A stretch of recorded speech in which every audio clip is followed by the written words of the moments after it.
College విద్యను అభ్యసించే BC విద్యార్థుల కోసం బాలికల కోసం ప్రభుత్వ బాలికల వసతి గృహాన్ని ఏర్పాటు చేశారు అధ్యక్ష.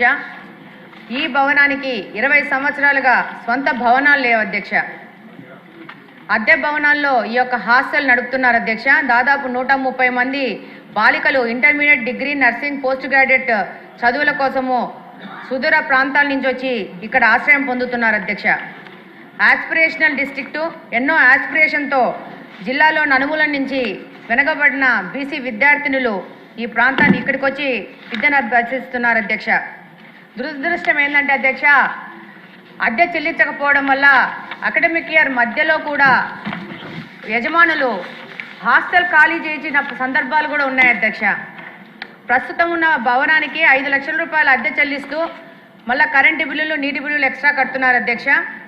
సరైన భద్రతా సౌకర్యాలు లేని కారణంగా ఆడపిల్లలు అభద్రతా భావంతో ఉన్నారు అధ్యక్ష.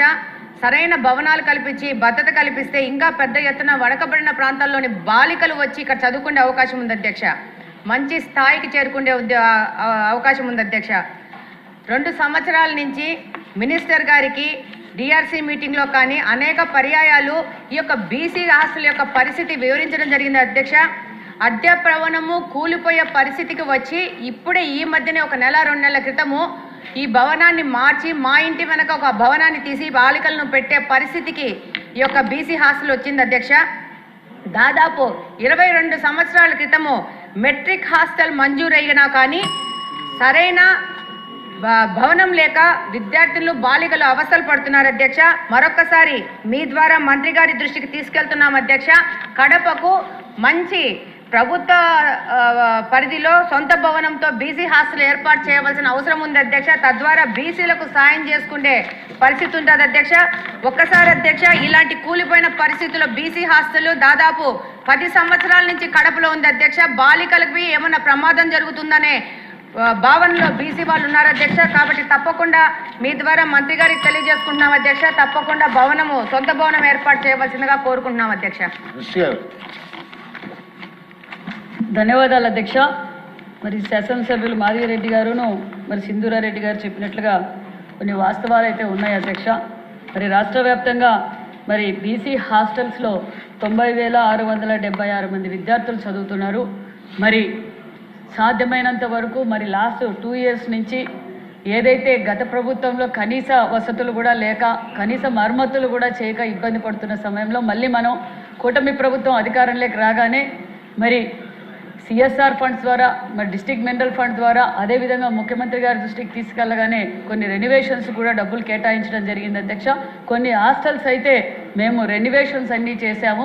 ఎక్కడైతే ఇప్పుడు మాధవిరెడ్డి గారు చెప్పిన అలాంటి బిల్డింగ్స్కి అయితే వేరే చోట్లకు షిఫ్ట్ చేయాలనే ఆలోచనలో కూడా ఉన్నాము. కొన్ని చోట్ల షిఫ్ట్ కూడా చేశాము అధ్యక్ష.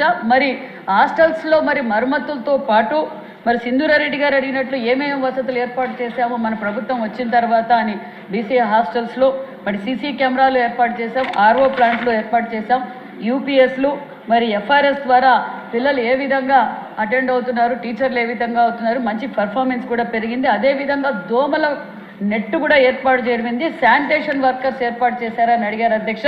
1291 మంది శానిటేషన్ వర్కర్లు కూడా ఏర్పాటు చేశాం అధ్యక్ష. అదేవిధంగా మరి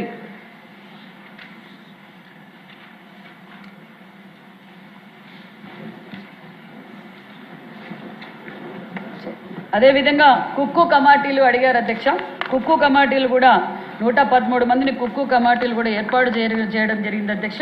అంతేకాకుండా 26-27 సంవత్సరం బడ్జెట్లో మరి ఓన్లీ బీసీ హాస్టల్స్ రిపేర్ల కోసం కూడా మరి 20 కోట్ల రూపాయల నిధులు కూడా కేటాయించడం జరిగింది అధ్యక్ష.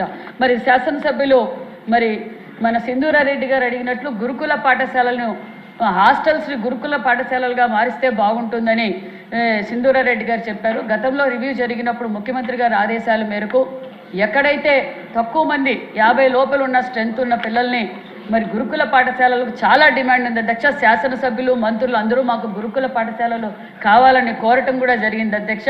ఏదైతే మీరు గతంలో ఇందాక చెప్పారు అధ్యక్ష, అన్న నందమూరి తారక రామారావు గారు ప్రారంభించిన గురుకుల పాఠశాలలు మన రాష్ట్రం విడిపోయినప్పుడు 32 మాత్రమే ఉన్నాయి అధ్యక్ష.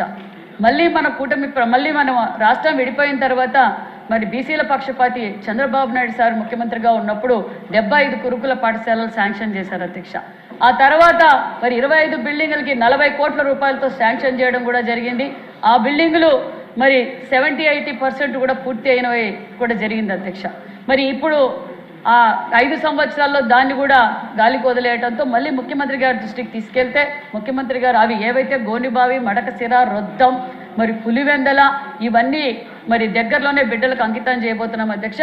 మరి సింధూరారెడ్డి గారు కోరినట్లుగా మరి సెకండ్ ఫేజ్లో కూడా మరి ఏదైతే మధ్యలో ఆగిపోయినావో అవి కూడా పూర్తి చేయడానికి కూడా మరి ప్రతిపాదనలు కూడా పంపించాము అధ్యక్ష. అదే కాకుండా మరి ముఖ్యమంత్రి గారి దృష్టికి తీసుకెళ్తానే మరి బీసీ బిడ్డలు చదువుకోవడానికి గురుకుల పాఠశాలలు కావాలంటే మొన్న సంవత్సరమే లాస్ట్ ఈ బ్యాచ్కే 10 గురుకుల పాఠశాలలు కూడా కొత్తవి ఏర్పాటు చేశాం అధ్యక్ష. కొత్తవి మరి 5 ఉత్తరాంధ్రకు, రాయలసీమకు 5 కూడా శాంక్షన్ చేశాం. అలాగే పాఠశాలలుగా ఉన్నవి కళాశాలలుగా కూడా బాలికలు ఎక్కడ డ్రాప్ అవుట్స్ కాకూడదన్న ఉద్దేశంతో మరి కళాశాలలు కూడా 6 అప్గ్రేడ్ కూడా చేశామన్న విషయం కూడా తెలియజేస్తూ కొత్త భవనాల కోసం కూడా 500 కోట్లు శాస్త్రీయ నిధులతో ఎంజేపీ గురుకుల పాఠశాలలు ఏర్పాటు చేయడానికి కూడా మరి శాంక్షన్ చేశారన్న విషయం కూడా మీకు తెలియజేస్తున్నాం అధ్యక్ష. ధన్యవాదాలు అధ్యక్ష.